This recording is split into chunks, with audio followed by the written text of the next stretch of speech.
சிவபதி ஃபேமிலியில எல்லாரும் தச்சுக்கிட்டு இருக்காங்க, நூல் கோர்த்துக்கிட்டு இருக்காங்க.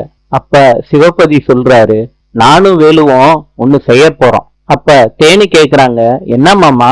சிவபதி சொல்றாரு, எல்லாரும் கேட்டுக்கோங்க, நாங்க தான் இன்னைக்கு சமைக்க போறோம். எல்லா லேடிஸும் சிவபதி சொன்னதை கேட்டு வாயடைச்சு போயிட்டாங்க, ஆச்சரியப்படுறாங்க. சிவபதியோட அம்மா சொல்றாங்க, சமய கட்டு பக்கமே போகாத நீ எப்படா சமைப்ப?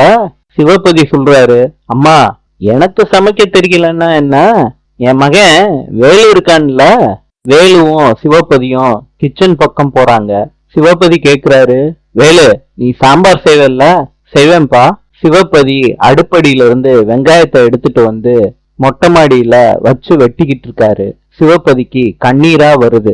சக்தி கேக்குறாங்க, ஏமாமா அழுகுறீங்க?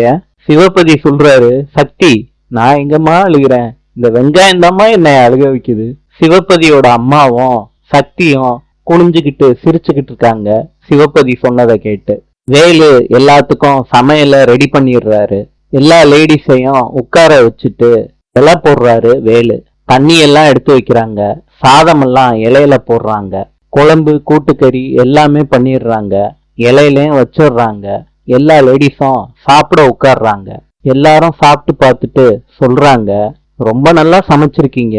சக்தியும் சொல்றாங்க, ரொம்ப நல்லா சமைச்சிருக்கீங்க மாமா.